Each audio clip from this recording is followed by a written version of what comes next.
ஆனால் ஷூட்டிங் ஆரம்பிக்கும் போது அதுக்கு முன்னால் ஏன் இவங்க 2 பேரையும் இணைச்சா என்ன அப்படின்னு சொல்லி தோணி, அந்த வீட்லேயே வளர்கிற பையன் அவன் சொந்தக்காரனா உண்மையாவா இல்லையான்றதே தெரியாமல் ஒரு பூடகமாகவே இருக்கும். அது அதை நான் கமிட் பண்ணவே இல்லை. தொடர்ந்து ஒரு டயலாக் வருது அவங்கள்ட்ட. ஆமாம், நான் வந்து யூதா, நீ வந்து இந்துன்றது.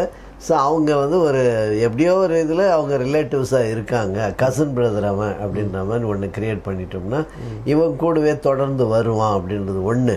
இன்னொன்று, வசனம் எழுதும் போது கதகளி கேரக்டரில் மூலமாக நம்ம ஏதாவது சொல்லணும்னா அப்போ மகாபலி இடத்துலையே அவன் வரக்கூடாதுன்னு சொல்லி தோணுது.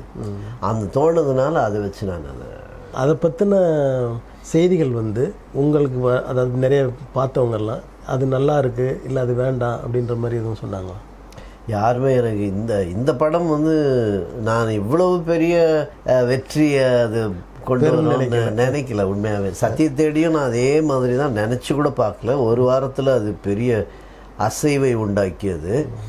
ஆனால் இதை வந்து உண்மையாகவே நான் இந்த லெவல் போவோன்னு எதிர்பார்க்கவே இல்லை. ஆனால் படம் பார்த்ததுக்கப்புறம் ஒவ்வொருவரும் நான் கொடுக்குற அந்த ஃபீட்பேக்ஸ் மட்டும் இல்லாமல் மடமடமடன்னு அகஸ்டின் ஜெபகுமார் அண்ணெல்லாம் வந்து அடுத்த கேள்வி அதை கேட்கணும்னு நினைச்சேன். ஏன்னா இந்தியில் அவங்க மொழி மாற்றத்திற்கான அவங்க வந்து படமே அப்புறம் தான் வந்து பார்த்தாரு.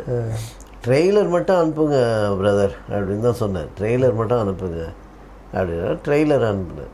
ட்ரெய்லர் அனுப்பிட்டு நான் நேரில் சந்திக்கிறேன்னு அப்புறம் வாங்கினார். மதுரைக்கு வர சொன்னார். போனேன், போய் உட்காந்தேன். அப்போது ஒரே ஒரு செகண்ட் தான் உடனே இதை வந்து பிஆர் முழுவதும் நார்த் இந்தியா ஃபுல்லாக நான் பண்ணிக்கிறேன், ஹிந்தி உரிமை. நான் சொன்னேன், உரிமையை உங்களுக்கு கொடுத்துட்றேன் ஹிந்தி அப்படின்னா. உரிமையெல்லாம் ஒன்றும் வேண்டாம் பிரதர்னாரு.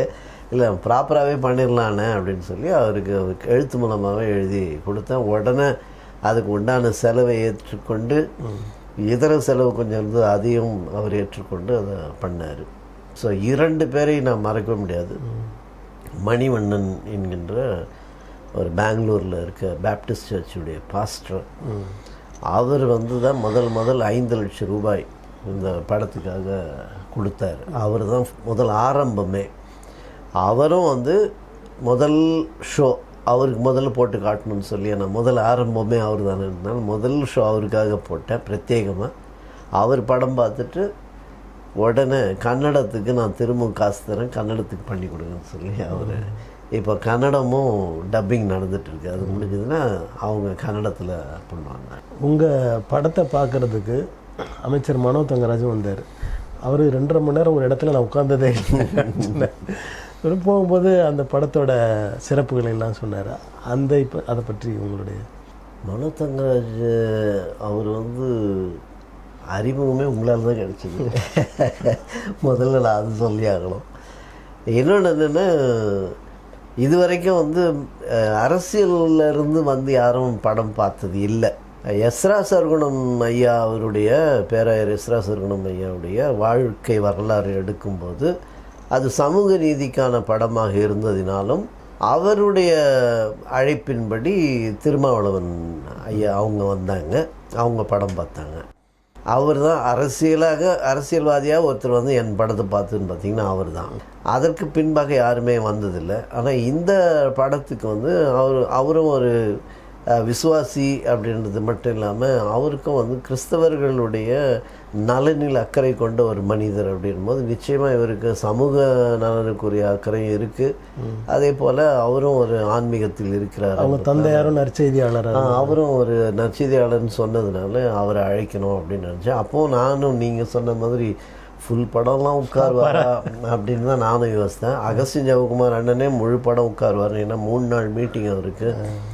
ஆனால் வந்தவங்க யாருமே அதே போல் பிஷப் அவரும் முழுசாக உட்காந்து கான்ஃபரன்ஸ் வச்சுருந்தேன். அது 8 பாகம், இது படமே கிடையாது. படமாக இருந்தால் நான் அதை வேறு மாதிரி எடிட் பண்ணியிருப்பேன்.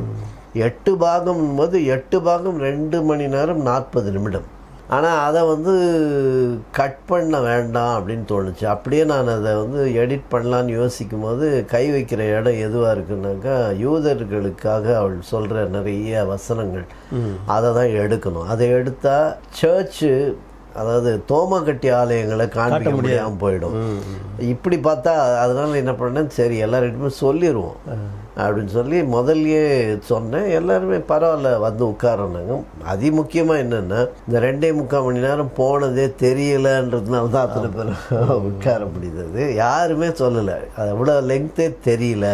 இந்த முக்கிய 3 பேரும் எழுந்து போகல, அதை நான் பார்த்தேன். ஆமாம், அவங்க நல்லா ரசித்தாங்க. பிஷப் வந்து என்கிட்ட ரொம்ப பர்சனலாகவே பேசினார் இதை படத்தை குறித்து. அது வந்து காட்ஸ் கிரேஸ்ன்னு தான் சொல்லணும். இந்த படத்தில் பார்ப்பனிய தம்பதியினர் கடவுளை ஏற்றுக்கொண்டார்கள், இல்லை கடவுள் அது உண்மைதான்ற மாதிரி ஒரு நிலைக்கு வந்துட்டாங்க. ஊருக்கு போகும்போது அந்த தொடர் வண்டியில் ஏறுறாங்க. அப்போ வந்து அந்த பையனும் வரான், அவன் சேர்த்து வைக்கிறாங்கன்னு வச்சுங்களேன். அப்போ பரிசு கொடுக்குறாரு. நாங்கள்லாம் என்ன நினச்சோம் பார்வையாளர்களா, அவர் வந்து மாங்கல்யம் கொடுக்குறாரு. அப்படி அதுக்கு நான் நினச்சது வந்து அவர் கொடுப்பாரு, அது என்னன்னு தெரியாது. ஆனால் அந்த நாமத்தை அழிச்சிட்டு வருவார், அதுதான் அந்த பரிசாக கூட இருக்கும் அப்படின்னு நினச்சேன். பாடல் ஆசிரியராக தான் நான் வரணும்னு முதல் என்னுடைய கனவு பிகினிங்கில். ஏன்னா கவிதை மூலமாக தான் நான் கலைக்கே வந்தேன். கலை உலகத்துக்கு வந்தது கவிதை மூலமாக தான். கவிதை மூலமாக வந்தபோது கவிஞர் வைரமுத்து மேலே இருந்த ஒரு பெரிய அபிமானம், அப்போ வெறித்தனமாக அவரை ஃபாலோ பண்ணியிருந்த காலகட்டம். அப்போ பாடலாசிரியராக வரணும்னு ஒரு பெரிய தாக்கம். அப்போ நான் சினிமாக்குள்ளே வந்தபோதே எனக்கு வந்து என்னுடைய நண்பரே இயக்குனராக இருந்ததுனால, அவர் என்னுடைய திறமை தெரிஞ்சதுனால, அவர் ஏதாவது ஒரு பாட்டு, அவர் படம் ஆரம்பிக்கிறதுக்கு முன்னாலேயே கூப்பிட்டு உட்கார வச்சு கம்போசிங் பண்ணி சும்மா ஒரு பாட்டு எழுதுங்கன்னாரு. அது யாருமே இருக்க மாட்டாங்க, அது ரெக்கார்டிங்கும் நடக்காது. ஆனால் இப்போ எனக்கு இந்த படத்தில் என்னுடைய நண்பன் தான் கேமராமேன். நானும் அவரும் வந்து பச்சையப்பன் கல்லூரியில் படிக்கும்போதே இளையராஜா பாடெல்லாம் வந்து என்ன பண்ணுவேன்னா, நான் என்னுடைய ஓன் லிரிக் எழுதி பின்னால் கிளாஸ் நடந்துகிட்ருக்கோம், பேக் பெஞ்சில் தான் உட்காந்துருவான், அவன்கிட்ட கொடுப்பேன், பார்த்துட்டு சூப்பராக இருக்கணும். அப்போதுலேருந்து எனக்கு இந்த மெட்டுக்கு பாட்டு எழுதுறதுன்றது எனக்கு ரொம்ப ஒரு ஆர்வமாக இருந்தது.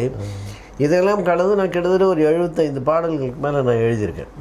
சீரியலில் சினிமா எல்லாம் சேர்த்தே சொல்கிறேன். திரைப்படத்தில் எழுதியிருக்கேன். ஆமாம் ஆமாம். அதனால் நிறைய பாடல் ஒரு டப்பிங் படத்துக்கு கூட நான் எழுதியிருக்கேன் ஏற்கனவே. ஸோ அந்த பாடல் எழுதுவது எனக்கு முதல்ல இருந்தே அந்த ஆர்வம் இருந்தது. ஆனால் என்னென்னா, நம்ம எதிர்பார்க்குற அந்த வரிகள் வரலன்றதுனால நான் யாருக்கும் மற்றவர்களுக்கு அந்த வாய்ப்பு நான் பண்ணலை. இன்னொன்று, கிறிஸ்தவ கவிஞர்கள்னு பார்க்கும்போது அது அவங்களுக்கு வந்து அந்த இறை பாடல்கள் எழுதுகிறாங்க வழியாக மாட்டேங்கிறாங்க. இல்லை, அந்த சிச்சுவேஷன் சாங் இல்லையா, அந்த கதையும் வரணும், அதெல்லாம் அது இல்லைன்னு தான் நானே என்னுடைய எல்லா நற்செய்தி படங்கள்லையும் நான் தான் எல்லா பாட்டுமே நான் இது வரைக்கும் எல்லாமே எழுதியிருக்கேன். மோகன் சிலாசஸ் படத்தில் கூட என்னுடைய பாடல்கள் தான், நான் எழுதுகிற பாடல்கள். இதில் வந்து என்னென்னா, அகைன் யூத் இன்றைக்கி இருக்க ட்ரெண்டு, இன்றைக்கி வந்து எப்படின்னாக்கா பின்னணி இசை கிடையாது. பார்த்தீங்களா, முன்னெல்லாம் வெறும் பின்னணி இசை இருக்கும். அந்த பின்னணி இசை கூட சொல்லுவாங்க, இப்போ அது பாடலாயிடுச்சு. நிறைய படங்களில் பார்த்தீங்கன்னா பேக்ரவுண்ட் ஸ்கோர் மியூசிக்கு பதிலாக அங்கே ஒரு 2 வரி போட்டு அது மாதிரி இப்போ ட்ரெண்டு. ஸோ அந்த ட்ரெண்டை நம்ம இந்த படத்தில் கொண்டு வரணும். காம்படிஷனாக இருக்குது, அதை கம்பீட் பண்ணணும். இன்றைக்கி உலக சினிமாவில் என்ன பண்ணாங்களோ அது நம்ம படத்துலையும் வரணும் அப்படின்றதுக்காகவே என்ன பண்ணேன், படம்லாம் எடுத்து முடிச்சதுக்கப்புறம் ரீரெக்கார்டிங்கு, அதை பின்னணி இசைக்கு பணி ஆரம்பிப்பதற்கு முன்பாக இந்த பாட்டெல்லாம் எழுதுங்க, எங்கெங்கே வந்தால் நல்லா இருக்கும்னு சொல்லி அந்த இடங்களில் இசைக்கு பதிலாக இந்த வரிகள் போட்டால் நல்லா இருக்கும்னு சொல்லி ஒரு 4 பாடல்கள் சின்னதாக எழுதி மியூசிக் டைரக்டர்கிட்ட கொடுத்தேன். இது வந்து RR சாங்ப்பா, இது RR கிடையாது, அந்த இடத்துல மியூசிக் பண்ணுறதுக்குள்ள இது வரணும். அருமையாக ஒரு வரி கூட மாற்றாமல் இசையமைத்து கொடுத்தார். ஒரு வரி கூட மாறல. ஆச்சரியமாக இருந்தது எனக்கு. அது படத்தோடு பார்க்கும்போது ரொம்ப சிறப்பாக இருந்தது. ரொம்ப எல்லாருக்கும் எனக்கே ஆச்சரியமாக, நிறைய பேர் அதை விரும்பினாங்க. இப்போது அந்த பாட்டை நிறைய பேர் கேட்குறாங்க, அந்த தனியாக சாங் மட்டும் பண்ணுங்க அப்படின்னு. அது யூடியூப்பில் கண்டிப்பாக எல்லா இண்டிவிஜுவலாக எல்லா சாங்ஸும் போடலான்னு தான் இருக்கேன். திரைப்படத்தில் வந்து மற்ற, அதாவது புகழ்பெற்ற அல்லது வெற்றி பெற்ற திரைப்படங்கள் போல் எந்த விதமான அந்த தடங்களும் இல்லாமல், இந்த லேக்னு சொல்கிறாங்களே அது மாதிரிலாம் இல்லாமல் அருமையாக அது கொண்டு போகிறதுக்கு அந்த படத்தொகுப்புன்றது முக்கியம். அந்த படத்தொகுப்பு செய்தது யார்? படத்தொகுப்பு செய்தது வந்து ரெட்டையர்கள், ஜாக் பாலான்னு சொல்லி. அவங்க வந்து அனுபவம் வாய்ந்தவங்க, கமர்ஷியலாக ஒர்க் பண்ணுறவங்க. இந்த படத்தில் வந்து எடிட்டிங் அவங்க பண்ணுறதுக்கு வந்து கிட்டத்தட்ட எனக்கு தெரிஞ்சு 1 வருஷம் 1 வருடம் போச்சு. அதுக்கு அநேக காரணங்கள் இருந்தது. அதனால் அவங்க வந்து என்னென்னா, என்ன நான் வந்து ஏதோ ஒரு பெருமையாக சொல்கிறேன்னு நினச்சிடக்கூடாது. எனக்கு வந்து ஐ have control with all the technicians. அது வந்து ஒரு சிறந்த இயக்குனருக்கு அது ரொம்ப முக்கியம். நான் வந்து அதை முதல்லேருந்தே கடைப்பிடிப்பேன். என்னுடைய தீர்மானங்களோட தான் எல்லாமே, ஷார்ட்ஸ்லேருந்து ஆங்கிள்லேருந்து எல்லாமே. சில நேரத்தில் இப்படி இருந்தால் நல்லா இருக்குமே உங்கள்கிட்ட சொன்னால் அதை ஏற்றுக்க மாட்டேன். எனக்கு ஏற்றுப்பேன். அது எனக்கு அது வந்து சரியாக இருந்ததுன்னா, நான் சொன்னதை விட பெட்டராக இருக்குது அப்படின்னா நிச்சயமாக ஏற்றுக்கொள்வேன். ஆனால் எடிட்டிங்கை வந்து நான் எப்போதுமே ஸ்கிரிப்ட்லேயே கொண்டு வந்துடுவேன், எந்த இடத்துல கட்டிங் பாயிண்ட்டுன்றது. அதனால தான் நீங்கள் பார்த்தீங்கன்னா என்னுடைய படங்கள் சீன்களே பார்த்தீங்கன்னா இந்த டைலாக் முடிஞ்சவொடனே அந்த டைலாகுடைய கண்டினியூஷனில் அடுத்த சீன் ஓப்பன் ஆகும். இந்த படத்தில் கூட நீங்கள் பார்த்துருக்கீங்க. சில படங்களில் பார்ப்போம், அதாவது ஒன்றை சொல்ல வருகிறதுக்கு முன்னாடியே அவங்கள காமிப்பாங்க. அந்த மாதிரி கொஞ்சம் ஒரு மாதிரியாக தெரியும். ஆனால் இந்த படத்தில் அந்த மாதிரி எதுவும் இல்லாமல் வரிசையாக அதுக்காக சரியாக அது இப்போ வந்து மாடர்ன் ட்ரெண்டாக வந்து இது ஃப்ளாஷ் ஃபார்வேர்டு அப்படின்னு சொல்கிறாங்க. ஃப்ளாஷ் பேக் மாதிரி ஃப்ளாஷ் ஃபார்வேர்டுன்னு சொல்லி வரப்போகிறது முன்னாலேயே காட்டுற மாதிரி பண்ணுறாங்க. அதுக்கும் ஏதோ ட்ரெண்டு அப்படின்னு இப்போ பண்ணுறாங்க யங்ஸ்டர்ஸு. பட் நம்ம வந்து எல்லா ஆடியன்ஸும் இருக்காங்கன்னு போது ஒரு சாரார் புரிந்தால் மட்டும் போதும்னு நினைக்கக்கூடாதுனால நான் அதில் ரொம்ப தெளிவாக தான் பண்ணேன். ஆனால் நான் அந்த கட்டிங் பாயிண்ட்ஸ் எல்லாமே வந்து எழுதும் போதே நான் அந்த டிரான்சிஷனு இந்த அவங்களுக்கு அது எளிதாக போச்சு. ஆமாம், எடிட்டர்ஸுக்கு வந்து மேக்ஸிமம் அது நான் உட்காருவேன், எடிட்டிங்கில் உட்காருவேன், மியூசிக்கில் உட்காருவேன். படத்தொகுப்பு அந்த 2 பேரோட ரமேஷனும் சேர்ந்து 3 பேர் ஆகிட்டு அப்படி இல்லை. சரி, டெக்னிக்கலாக அவங்க நிறைய விஷயங்களை பண்ணாங்க. சில இடங்களில் வந்து ஷார்ட்ஸு வேறு மாதிரி ஷஃபிள் பண்ணி போட்டாங்க. அதெல்லாம் அந்த இடம்லாம் வந்து ஓகே அப்படின்னா நானும் அதை அனுமதித்து அப்படி தான் பண்ணுவேன். அதனால் நான் எல்லாத்துலேயுமே I have control over all the டிபார்ட்மெண்ட்ஸ்ன்றதுனால இந்த மேக்கப்பில் கூட நான் கூட இருப்பேன், அவங்கள வந்து பேசுவேன், அது விட மாட்டேன். எனக்கு திரும்ப டச் பண்ண சொல்லுவேன், எடுக்க சொல்லுவேன், எங்கே வேணுமோ வேண்டாம்ன்றது. அது மாதிரி காஸ்டியூம்ஸில் கூட வந்து நான் முன்னாலேயே டிசைட் பண்ணுவேன். அதில் எதுவுமே எந்த இடத்துலையும் பாத்திரங்களோட நடிப்பு முகம் சுளிப்பது மாதிரி எதுவும் இல்லை. அதே மாதிரி நீங்கள் சொன்ன உடைகளும் சரி எல்லாமே அருமையாக இருந்தது. இன்னொன்று நான் உங்கள்கிட்ட கேட்கணுன்னா, இடம், அதாவது படப்பதிவு இடங்கள்லாம் லொக்கேஷன் பொதுவாக பொள்ளாச்சி கேரளா நல்லா இருக்குன்னு சொல்லுவாங்க. ஆனால் அந்த கேரளாலேயே இந்த நீங்கள் எடுத்தது வந்து 2-3 இடங்கள் தான் எடுத்திருக்கீங்க. ஆனால் அதில் வந்து அந்த மனசுக்கு தொய்வு தெரியல, ஏதோ அடுத்த புது இடம் பார்க்குற மாதிரியே ஒவ்வொரு இடமா இருந்தது. அது லொக்கேஷன் வந்து நான் எப்போதுமே எப்படின்னா ஸ்கிரிப்டு வந்து கதை முதல்ல நான் ஃபார்ம் பண்ணிவிடுவேன், கதையை எழுதிடுவேன். ஆனால் திரைக்கதை என்ற எழுதுறதுக்கு வந்து டிஸ்கஷன் போவேன். அப்போ என் உதவியாளர்கள் என் கூட கோ-டைரக்டர் அவங்க இருப்பாங்க. ஸோ எனக்கு சேட்டுன்னு ஒரு ரொசாரியோ, அவர் வந்து நிறைய படங்கள் என் கூட வந்து கோ-டைரக்டர் ஒர்க் பண்ணுவார். ப்ளஸ் அவர் டிஸ்கஷனில் அவரை கூட்டிகிட்டு போவார். எதுக்கு சொல்கிறேன்னா, கதை முதல்ல நான் ஃபார்ம் பண்ணி எழுதிடுவேன். ஆனால் திரைக்கதையை வந்து டிஸ்கஷனாக போவேன். அந்த டிஸ்கஷனுக்கு போகிற இடமே எந்த இடம் போவேன்னா, நம்ம படப்பதிவு பண்ண போகிற இடத்துக்கு போவேன். எல்லா படத்துலையுமே அப்படி தான். ஸோ முன்னாலேயே நான் வந்து அந்த இடம் எந்த இடத்துல முடிவு பண்ணி. ஆமாம், அதனால் நான் அப்படி போகலைன்னா கூட என்ன பண்ணுவேன்னா, படப்பதிவுக்கு முன்னால் போய் அந்த இடம் பார்க்காம நான் ஷூட் பண்ணதே கிடையாது. இன்க்ளூடிங் சிங்கப்பூர் மலேசியாவில் பண்ண படம் கூட நான் அவங்கக்கிட்ட சொன்ன முதல் கண்டிஷன், லொக்கேஷன் நான் வந்து பார்க்கணும், அதுக்கு நீங்கள் சம்மதிச்சிங்கன்னா நம்ம பண்ணலான்னு தான் சொன்னேன். அதனால் நான் லொக்கேஷன் பார்க்காம எந்த ஷூட்டிங்கும் பண்ணதே கிடையாது. இதில் ஒரு முக்கியமான ஒரு லொக்கேஷனில் போய் எழுதுவேன். எழுதுறதுக்கே அங்கே டிஸ்கஷனுக்கு போயிடுவேன், இல்லைனா நான் டைலாக் எழுத போவேன். அப்படி தான் இங்கே வந்து ஆக்சுவலாக நான் இந்த டிஸ்கஷன் வந்து வேளாங்கண்ணியில் ஒரு கெஸ்ட் ஹவுஸ், அதுதான் வந்து நம்ம Sairam very good very bad அந்த வெரி பேட் உடைய வீடாக நான் காட்டினது வந்து வேளாங்கண்ணியில் ஒரு ரெசார்ட். அது தண்ணியிலேயே இருக்கும், தண்ணி கீழே ஃபுல்லாக தண்ணி மேலே. ஆனால் அது நான் நினச்சது என்னென்னா கேரளா தான் நினச்சேன். இல்லை, அது கேரளாவுக்கு சூட் ஆகுன்றது மேட்சிங்காக இருக்கிறதுனால இதை போய் லொக்கேஷனை பார்த்துட்டு வந்து அதுக்கப்புறம் அங்கேயே லொக்கேஷன் வீடே தண்ணிக்குள்ளே தான் இருக்குது. ஆமாம், அங்கேயே நான் டிஸ்கஷன் பண்ணி ஸ்க்ரீன் ப்ளே முடித்து அது பண்ணேன். கும்பகோணத்துக்கு போனேன், அங்கேயும் ஸ்க்ரீன் ப்ளே பண்ணேன். அங்கேயும் வந்து அந்த கிராமத்து வீடெல்லாம் கும்பகோணத்தில் பண்ணது. ஸோ அதனால் எல்லா இடத்துலையுமே போகும்போது என்னுடைய திரைக்கதைக்கு உதவியாக இருப்பதற்காக முன்னாலேயே அந்த லொக்கேஷன் போய் அங்கேயே டிசைட் பண்ணுவேன். இந்த சாய்ராமை பற்றியும் நான் கேட்கணும். ஏன்னா அவர் வந்து ஒரு கிறித்தவராக அருமையாக நடிச்சிருக்காரு. அவர் அந்த பாத்திரத்தை அவருக்கு ஏன் கொடுக்கணும்னு தோணுச்சு உங்களுக்கு? சாய்ராம் வந்து அதான் சொல்லிங்களே, இது கம்பெனி ஆர்டிஸ்ட்னுவாங்க இல்லையா, ஆஸ்தான நடிகர் மாதிரி. எனக்கு வந்து ரொம்ப நீண்ட நாள் நண்பர், ரொம்ப வருஷமாக அவர் என் கூட. அதே போல் அவருடைய ஆரம்ப காலத்தில் வந்து அவர் பெரிய கேரக்டர்ஸ் வந்து என் மூலமாக நான் பண்ண சீரியலில் அவரை அறிமுகப்படுத்தினேன், பெரிய பாப்புலராக. அதனால் அவரில் அன்னையிலேருந்து எனக்கு நண்பராக இருப்பார். இன்னொன்று, அவர் வந்து டயலாக்கெல்லாம் வந்து ப்ராம்ப்டிங் இல்லாமல் பேசக்கூடிய ஒரு, இந்த பின்னால் நம்ம சொல்ல இப்போ ஸ்ருதி வந்து பேசினா, நிழல் ரவி பேசினார், ரெண்டுமே வந்து பின்னால் நான் பேட் வச்சு படிக்க தான் அவங்க பேசினாங்க. அதுவும் ஒரு கலை. அதாவது நம்ம சொன்னதை கேட்டு பேசுன மாதிரி அவங்க முகத்தில் ரியாக்ஷன் இருக்காது. அதில் அந்த பெண்ணும் சரி நிழல்கள் ரவியும் சரி பயங்கர ரியாக்ஷன் கொடுப்பாரு. ஆனால் எல்லாமே என் காதை.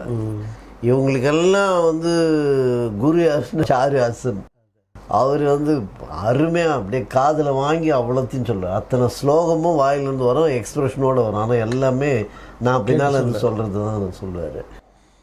இங்கே இவர் வந்து என்னென்னா, சாய்ராம் சார் வந்து அந்த முதல்ல அவருக்கு பிடிக்காதே வந்து ப்ராம்ப்டிங். எவ்வளோ பெரிய லென்த் டைலாக் இருந்தாலும் அடி பின்னுவார். அதனால் அவர் எனக்கு ரொம்ப பிடிக்கும் நம்ம இதில் அவர். அதே மாதிரி கேரக்டரை உள்ளே வாங்கிக்கிட்டு நம்ம என்ன சொல்கிறோமோ அதை அப்படியே பண்ணுவார். அதனால் தான் நான் மேனரிசம்னு ஒன்று வைப்பேன் எல்லா படத்துலையுமே.